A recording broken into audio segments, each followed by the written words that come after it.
Y mi pregunta para empezar con el diálogo, ¿cómo surge la idea después de estos años de escribir y reescribir algunos de los ensayos que ya habías publicado? Muchas gracias, Eugenia. Muchas gracias a todos por estar aquí. Muchas gracias a la Casa de América por recibirnos, embajadora, por su presentación. Y a las personas que han colaborado para organizar esta actividad que nos permite pues, dar a conocer un poco y sobre todo conversar y comentar sobre el trabajo intelectual que hacemos. A ver, este libro, que es el que vamos a hablar, Arte costarricense del siglo XX, y aquí lo tengo abrazado porque acabo de verlo por primera vez. No lo había visto, vine a verlo aquí. El libro se publicó en Costa Rica, es un esfuerzo conjunto además, lo cual es una cosa interesante, entre una editorial privada y una editorial del Estado, la editorial Abyad, y la editorial de la Universidad Estatal de Distancia. Fue impreso la semana pasada. Y José Chacón, que es, además de escritor, es el comandante en jefe de la editorial Abyad, me trajo ahora algunos ejemplares. Así que hasta ahora lo estoy viendo. Este libro es en realidad producto de una larga gestación, ¿verdad? Sí, 50 años, más o menos. En realidad hay una primera edición del libro que se publicó como Historia Crítica del Arte Costarricense en 1987. Ninguno de ustedes había nacido, creo yo. Y bueno, luego, incluso ese libro ya recogía algunos ensayos publicados en 1977. Ahí sí que no había nacido ninguno, estoy seguro. Claro, ensayos que luego he reelaborado y reescrito, pero de los que, como dice en la introducción, no me desdigo. O sea, básicamente, aún 50 años después, con todo lo que puedo haber aprendido y olvidado en esos años, sigo pensando igual sobre esos movimientos artísticos o sobre esos artistas. Entonces sí, ha tenido una gestación muy larga. Lo que pasa es que, claro, yo me pasé muchos años trabajando en el sector público, en el sector privado, y escribía crítica de arte, como no puede ser de otra manera, en Costa Rica, en ratos libres, ¿verdad? Hace algunos años ya me jubilé, me vine a vivir a España y dispongo de todo mi tiempo para investigar y escribir. Y entonces, paradójicamente, ha sido aquí en España, en Valencia, donde vivo, no he podido dedicarle el tiempo necesario a revisar aquellos ensayos que había escrito y aquella versión del libro originalmente publicada por la UNED. Al revisarla me di cuenta de que, claro, o sea, Heráclito decía, nadie se baña dos veces en el mismo río, ¿verdad? Porque ya ni el río ni uno es el mismo. Y claro que cambiaba muchos puntos de vista y además me di cuenta de que tenía una serie de vacíos, porque era una colección de ensayos, no era una historia como tal estructurada. Entonces decidí y tuve el tiempo y la dedicación suficiente para reescribir los ensayos, rellenar esos vacíos y el producto es esto, ¿verdad? Es esto que lo que procura es dar una visión panorámica del desarrollo del arte costarricense, en realidad desde fines del siglo XIX hasta, hasta fines del siglo XX. Carlos Francisco, en la introducción decís que realmente no es una historia del arte como tal, sino una historia crítica o una crítica de arte, y eso lo hace más interesante todavía.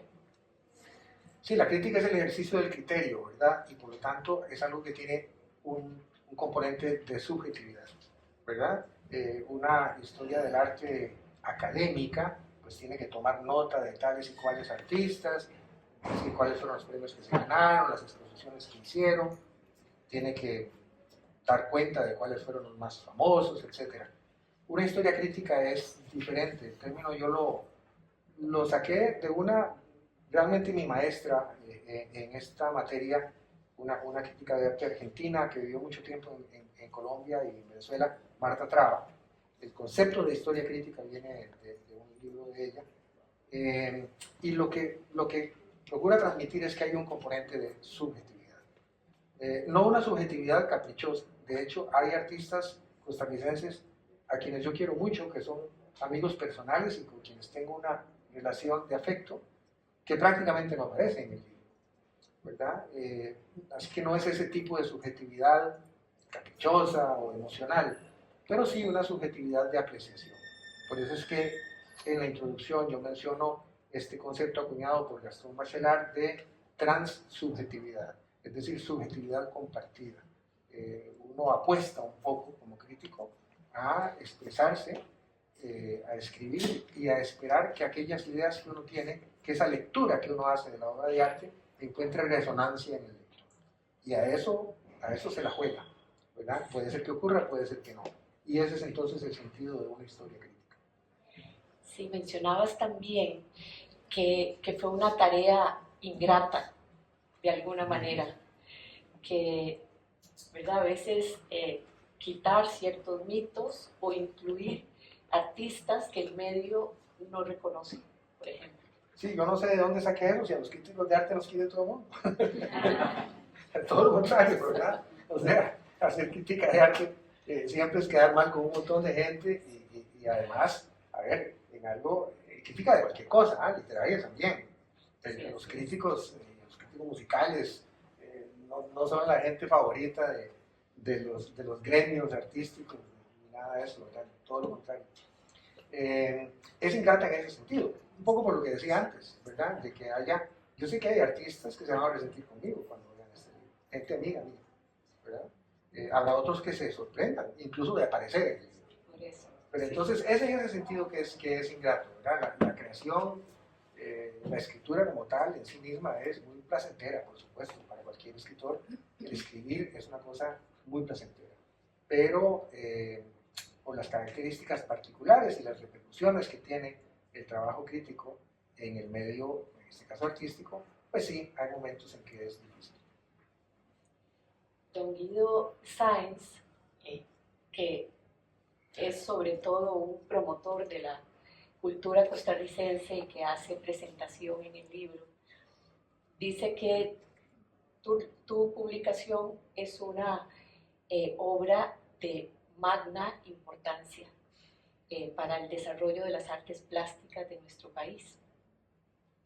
Sí, yo tengo que confesar que Guido fue un gran amigo mío, fue un mentor también, ¿verdad? Entonces, la opinión de él no es enteramente objetiva, ¿verdad? Pero es muy valiosa, por ser quien fue, ¿verdad? Sí. Posiblemente la persona más importante en el desarrollo cultural de Costa Rica en la segunda mitad del siglo XX, ¿verdad?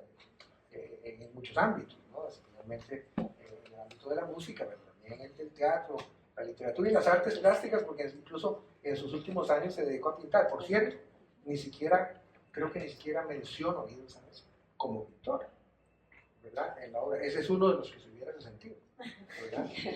Si tuviera al alcance esta edición, a pesar de que escribió una introducción. La introducción la escribió Guido para la edición de 1987, y yo quise conservarla en esta por razones obvias. El respaldo de Guido Sáenz es muy importante porque no solamente fue una personalidad cultural, fue un ministro de Cultura muy distinguido, fue pintor, sino que además él vivió muy intensamente la experiencia de la generación más gloriosa de pintores de Costa Rica, la generación de la que formó parte su madre, Luisa González de Santos, a la que sí le dedicó un capítulo, por supuesto. Entonces, claro, es por eso que es tan valiosa el respaldo, pues, el aval de Guido Sáenz.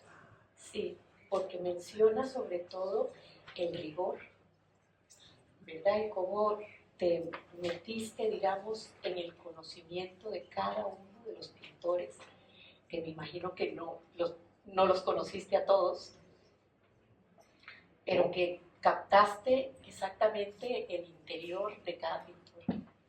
Bueno, ese rigor es el que algunos agradecen, otros no, ¿verdad? Sí tuve el privilegio, y esto es interesante, de conocer a figuras importantes del arte costarricense del siglo XX, y no todo el mundo tuvo esa oportunidad, un tema cronológico, ¿verdad? Por ejemplo, Paco Amiguetti fue muy amigo mío también, ¿verdad? Fuimos muy amigos. Él me decía su joven amigo, porque hay una diferencia importante de edad, pero yo visitaba a don Paco varias veces por semana durante años. Anduve con Francisco Zúñiga viendo sus esculturas, viajando para ver esculturas de Zúñiga en México.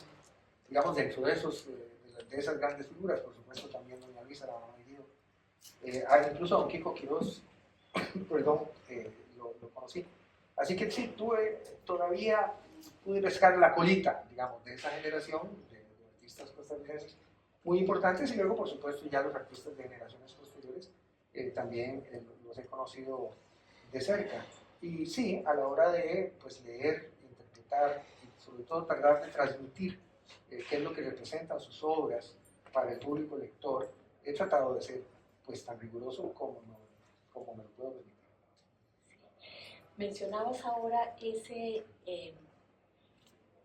término de transsubjetividad. Me gustaría como que ampliaras un poquito, porque, ¿verdad? Subjetividad, objetividad, a veces no encuentra uno ese equilibrio. Bueno, yo creo que la forma más sencilla tal vez de plantearlo es diciendo que es subjetividad compartida, es decir, hay cosas que tenemos en común las distintas personas y con las cuales entonces vibramos, y por eso es que a algunas personas les gustan más unos artistas o unos músicos o unos escritores que otros, porque hay componentes en matemática, en geometría, y el tema de intersección, de círculos que se intersecan. Bueno, ese espacio de intersección es el que uno busca en la transsubjetividad. Hay una cosa que a mí me gustaría, que quisiera desaprovechar para mencionar, especialmente en este lugar y en esta audiencia, y que pone un poquito a prueba la transsubjetividad que pueda tener el arte costarricense para personas que no son costarricenses. Porque yo menciono ahí, y creo que lo mencionaste en tu video que hiciste sobre el libro, el hecho de que Costa Rica es un país cuyos artistas han creado mucho de puertas adentro. Es decir, han pintado, esculpido, han dibujado, han hecho grabados para el público costarricense. A diferencia de lo que ocurre en gran parte de América Latina. En gran parte de América Latina, el principal interés de los artistas plásticos ha sido integrarse en el mercado internacional, ¿verdad? Poder exponer en México, poder exponer en Nueva York, poder exponer en Europa. Y eso es normal, y lo han hecho, y han hecho cosas maravillosas con eso.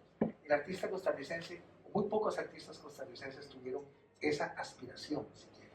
Ellos han trabajado para el propio país, para los costarricenses. Y eso, paradójicamente, hace que el arte costarricense sea especialmente interesante desde una perspectiva externa, ¿verdad? Porque, a ver, un artista, no sé, argentino, mexicano, panameño, que haga sus obras procurando amoldarse, digamos, a las tendencias y a las corrientes de Europa, de los Estados Unidos, para poder entrar en esos mercados, puede ser muy bueno, y algunos han sido verdaderamente revolucionarios en esos mercados. No sé, qué sé yo, Wilfredo Orlando, Frida Kahlo, es decir, sobran los ejemplos.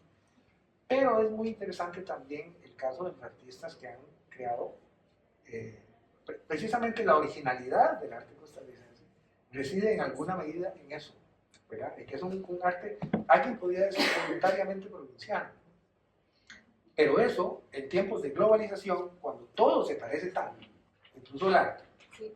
es muy interesante el hecho de que hay una pequeña isla cultural en Centroamérica en donde se ha creado para un pequeño universo. Entonces, desde un punto de vista, si se quiere, antropológico, eso me parece que tiene mucho interés. Sí, incluso mencionabas que Amiguetti, por ejemplo, fue descubierto tardíamente por los coleccionistas japoneses y alemanes, y que probablemente vieron eso, en ese descubrimiento, eso que estás mencionando. Así es.